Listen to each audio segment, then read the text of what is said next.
Halo Sobat Hidro, Bismillahirrahmanirrahim. Assalamualaikum warahmatullahi wabarakatuh. Oke, kita jumpa lagi di channel Golden Farm.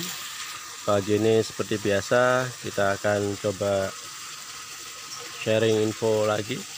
Setelah kemarin insight mengenai manajemen, sekarang kita ke alat-alat yang sering digunakan di kebun hidroponik. Oke, sekarang sebelum saya jelaskan, saya coba ingin menceritakan terkait kegiatan harian ya. Setiap pagi kita cek nutrisi. Ini nutrisi kita dalam satu tandon. Airnya sudah cukup, tadi sudah ditambah, air biasanya ditambah. Kemudian dan itu kita cek pH, tadi sudah. Ini kita cukup tesnya di sini ya, biar praktis. Ini kita cek. Oke, ini TDS nya total dissolute solidnya 1408. Udah cukup bagus sih. Standarnya kita di 1300-an sampai 1500 untuk tanaman sayur, kangkung, pokcoy, bayam hijau dan bayam merah. Oke, seperti apa aja alat-alat yang umum atau wajib digunakan di dunia hidroponik, kita simak video berikut ini.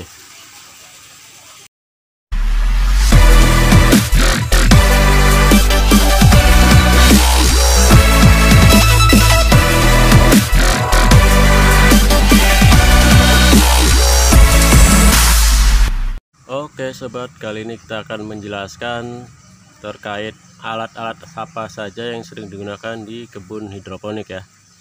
Oke, langsung saja. Ini ada TDS meter, fungsinya untuk mengukur TDS ya, total dissolute solid.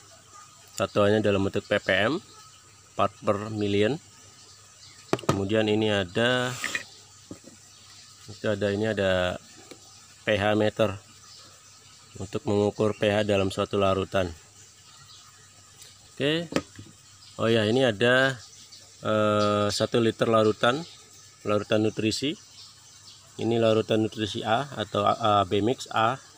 Itu larutan makro yang isinya adalah mineral kandungan larutan nutrisi yang sifatnya makro ya. Kemudian ini yang mikro yang warna hijau. Ini semua biasanya kita tambahkan jika larutan nutrisi kita yang ada di tandon kurang dari standar yang kita tetapkan. Misalkan untuk kangkung itu kan sekitar 1000 sampai 1300. Kalau misalkan nutrisi kita ternyata ada di level 800, ya kita tinggal tambah nutrisi ini. Oke, kembali ke penjelasan pH meter. Oke, pH meter ini mengukur pH ya, mengukur pH. pH itu sendiri adalah power of hydrogen, dan ini merupakan salah satu proses faktor penting dalam sistem hidroponik.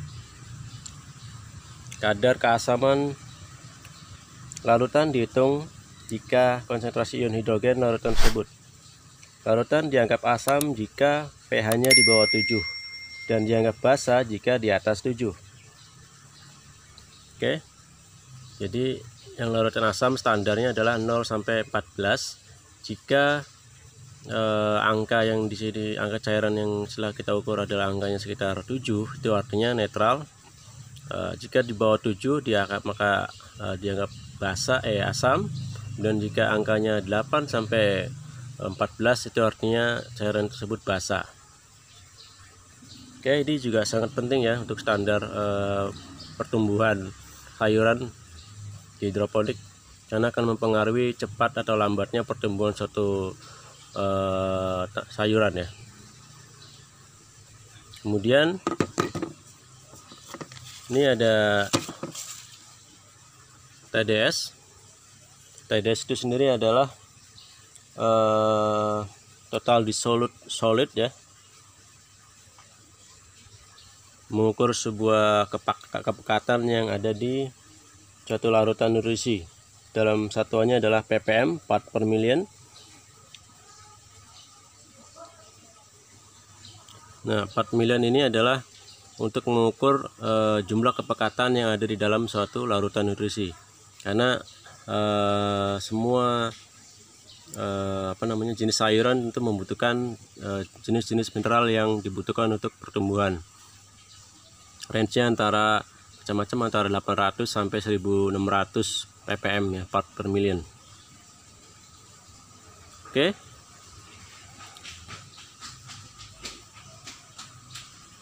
Untuk lebih jelasnya berapa nilai pH dan nilai TDS dari setiap masing-masing sayuran atau tanaman yang umum digunakan di hidroponik adalah di tabel berikut. Pertama, ini kita tabulasikan di tanaman sayuran bayam. Bayam memiliki pH di range antara 6 sampai 7.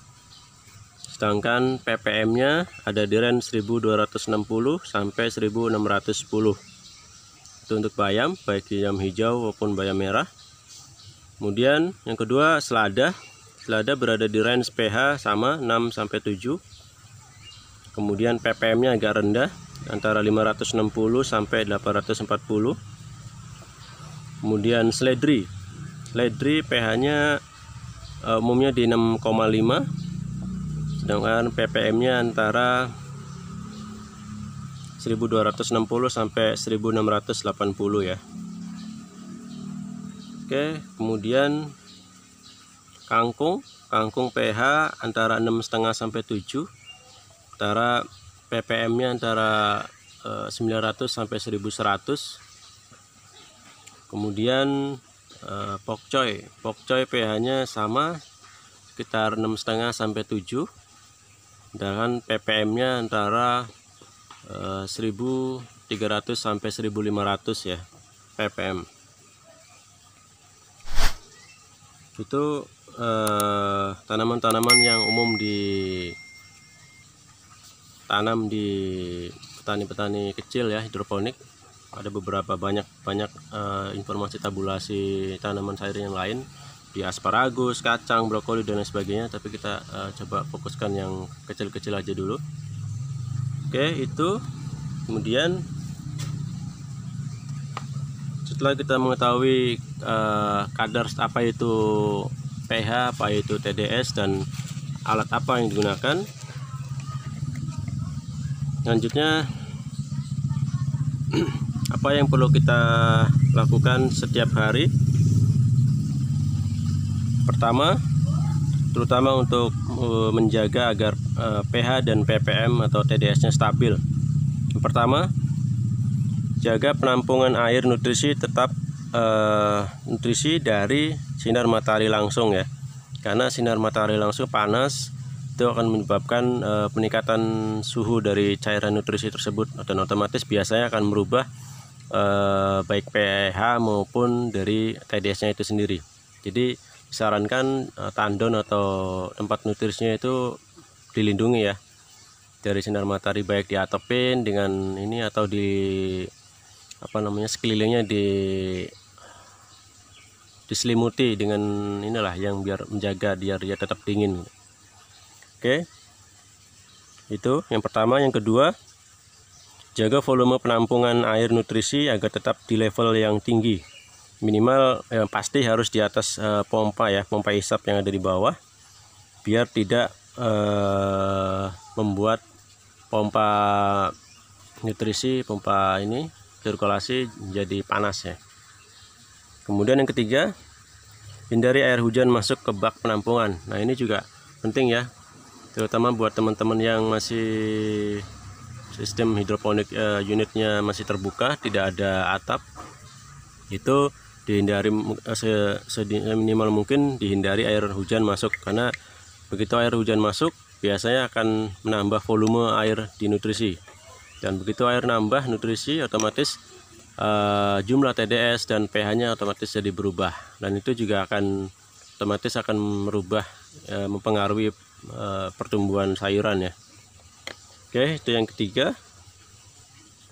Oh, ternyata rupanya cuma 3. Oke, itu tips-tips untuk menjaga agar pH dan TDS kita stabil ya di level yang kita inginkan. Oke, selain itu juga ada kegiatan rutin yang harus kita lakukan setiap hari seperti tadi yang saya sampaikan adalah menjaga debit air nutrisi. Jadi setiap hari pagi sebelum kita nyalakan pompa, kita cek kondisi ketinggian air nutrisi dibandingkan pompa. Jika dia dirasa kurang seperti biasanya, kita tambah airnya. Hal ini untuk apa? Untuk menjaga agar kinerja pompa tetap optimal, artinya dia tidak kekurangan air dan otomatis menjaga kedinginan atau suhu yang ada di sekitaran bak penampungan itu tetap kondisi normal atau dingin ya. Oke, jadi saya coba summary-kan dari yang sudah kita jelaskan barusan ya sobat. Yang pertama, alat-alat yang sangat penting untuk digunakan adalah dan harus ya, ini ada TDS meter, digunakan satuannya dalam bentuk ppm. Cek Anda mau menanam apa, nilai TDS-nya untuk sayuran, berbagai macam sayuran ada nilainya. Ada di beberapa referensi di internet juga ada, di buku juga ada. Kemudian selain itu ini ada pH meter. pH meter untuk mengukur pH ya tentunya. pH Anda harus untuk sayuran di set antara 6 sampai 7. Itu insya Allah aman. Ini alat dua ini wajib. Kemudian ini nutrisi juga wajib, karena istilah kalau untuk lahan pertanian konvensional ini adalah pupuknya ya. Cuma kalau di hidroponik kita pakai istilah nutrisi AB mix, A dan mix campuran. Nah ini selalu setiap hari kalau memang levelnya turun, baik TDS-nya turun, kita tambahkan nutrisi. Oke. Kemudian mengenai tabulasi TDS dan pH standar untuk beberapa sayuran, coba direview lagi.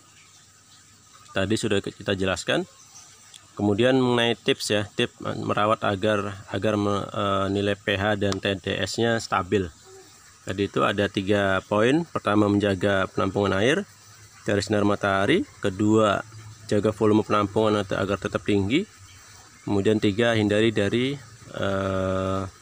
air hujan masuk ke tandon. Oke.